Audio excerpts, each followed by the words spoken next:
We've been able to successfully complete the 2019/20 Premier League season, which has resulted in Liverpool being crowned champions, Bournemouth, Watford and Norwich being relegated, and top four finishing Liverpool, Man City, Man U and Chelsea. So Pips, Aston Villa managed to survive on the last day. I know you was quite keen for Watford to stay up. Don't say that. Don't say that. Don't say it like that, because obviously as an Arsenal fan we were playing Watford, so we had no choice but to win that game. But I was always saying, if I had a choice as an Arsenal fan of which away game I'd rather go to, it'd be Watford, because Villa's far, man. But sorry guys. But yeah, Villa, give Jack Grealish a key to the city now. Give him a knighthood. Give him whatever he needs, because single-handedly he is their, well, obviously their captain, he's their star player, and he saved them. I mean, what a goal to do it with as well. He rocketed that into the back of the net, and pretty much saved them for relegation. So the partying is on. With Watford as well being relegated, is there any players that you want to see continue play in the Premier League? Anyone that really stood out for you? Ismail Sarr, I even DM'd him straight after, I'm not going to lie to you, saying, bruv, don't worry. Premier League action is not far for you, because you'll be back. Don't worry about that. Sarr, definitely.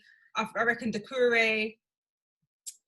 Who else from Watford? I mean, obviously, it doesn't sit right with me seeing Troy Deeney as a championship player.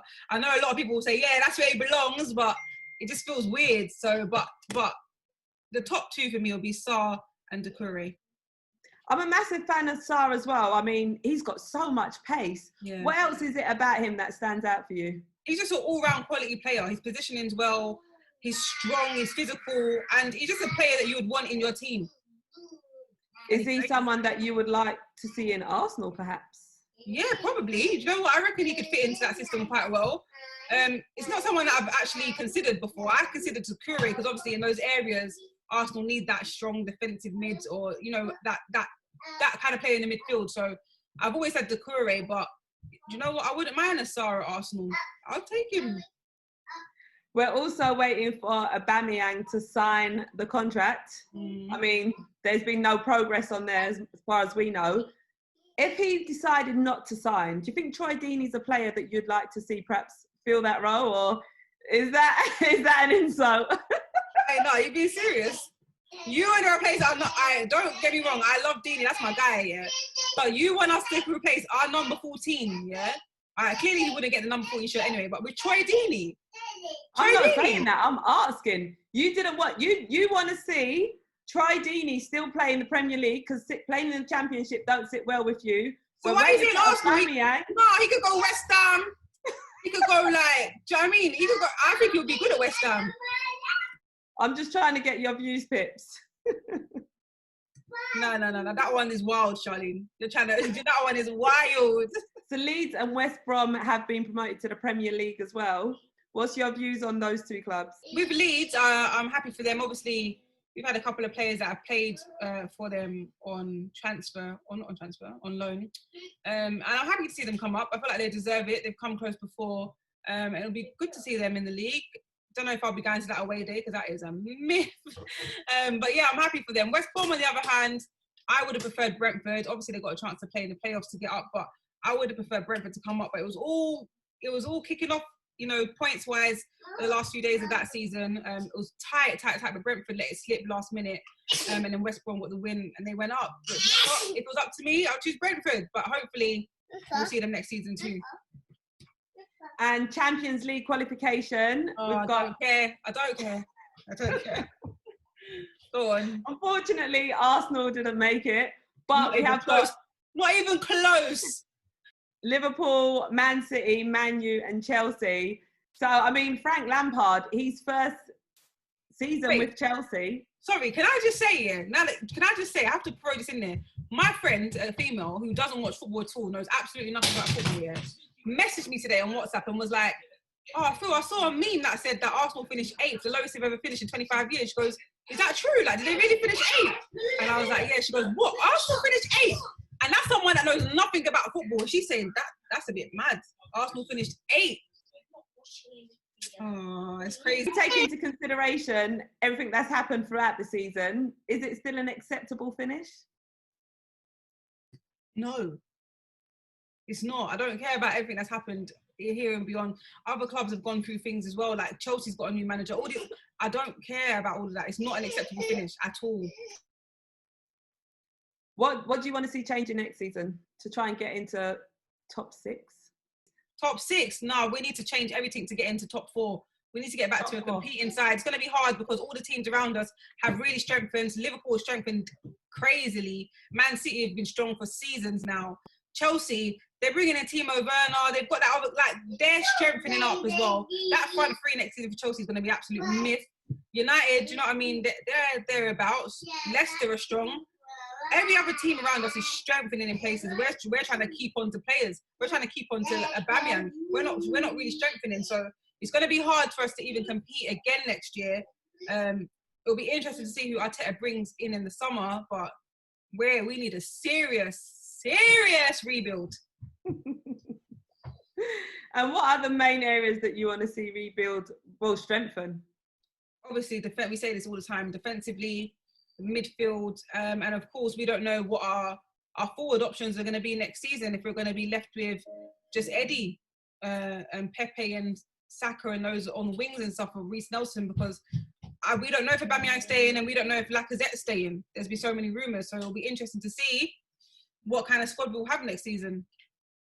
And if with those forwards, if they are out, is there anyone that you want to see them replaced by? I haven't even given it any thought, but I think we need to start thinking about that, but I haven't given that any thought right now. I mean, Gareth Bale's available. There's speculation as well about Partey perhaps coming to Arsenal. Yeah. On that Yeah, I hope he does come. We need strengthening in that area, and there's been so many rumours saying that he would come even if we don't qualify for European football. So that would be great, because apparently Arsenal's a childhood club of his, or he's got a lot of love for Arsenal. So if that does happen, it's good for us, because we need strengthening in those areas. Even Coutinho as well. Is he the type of creative midfielder that you want to see? I mean, if we're not going to use Ozil, then we need another creative midfielder. And Coutinho is a player that I'd bring in. Did you not see the goal he scored the other day? He just tapped it in with the side of his boot. He tapped it in with the side of his boot and it lobbed the keeper. Bit of fault for Arteta there then. Hopefully they can progress on with that. So going on to awards now, Jamie Vardy was awarded the Golden Boot. Aubameyang missed it by 1 point. I'm not going to lie, I thought he had it. I thought he was going to do it, I did. There were so many chances. He was so close to it. And you can see all his teammates just trying to feed him the ball, trying to support it, but I think it got too predictable, and Watford knew what to do. Like, it got too predictable that everyone was just going to pass him the ball. They probably was briefed on that before the game as well. Also, Golden Glove was awarded to Edison. I'm surprised about that, but then I looked at the stats, because I thought it would have gone to Alisson, obviously being the league winner, and he's been pretty good in goal. But then I looked at the stats, and obviously Edison probably got it on stats, to be fair. Runner-up for that was Nick Pope as well. No way, mad! Not even Alisson. Nope. I think Alisson may have came after.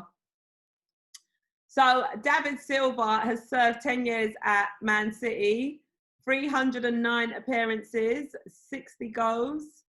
Is he a Premier League legend? Someone that you're sad to see go? I'm genuinely sad to see him go, because you don't get many midfield players like him. And for that many years as well, the performances he's put in for his club and in this Premier League, he's a player that everyone's going to miss, no matter what club you support, because he's a little magician. We had a little magician on our hands at one point, Santi Cazorla, but David Silva is next level, and he's done it for years. And even off the pitch, he's gone through such turmoil and personal things that happen in his life, and he's still come back on that pitch and played for his badge and played strong, and he deserves all the credit that he gets. And I think everyone's going to miss playing him. I don't think people are going to miss playing against him, to be honest, because what a player he is. I did a video a couple of years ago, and one of the questions was asked was, what's a rival player that you love? And I know Man City's not a rival of ours, but it was like, what other Premier League player do you really love? And David Silva was up there.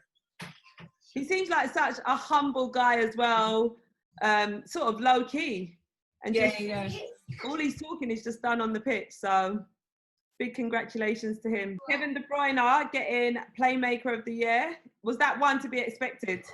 That was one to be watched because obviously Thierry Henry holds that record of 20 assists in one season, and now KDB has equaled it. But as it goes, KDB is another player in this league that I'm pretty sure 99% of fans admire because what a player he is. Man City are so lucky to have these players, you know, honestly.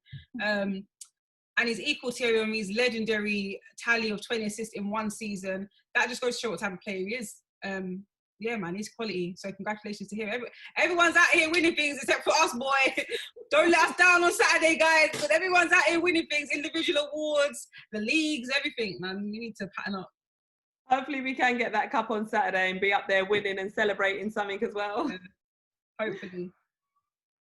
Right, so that is the roundup of the 2019 Premier League season with myself, Charlene Smith and Pippa Monique.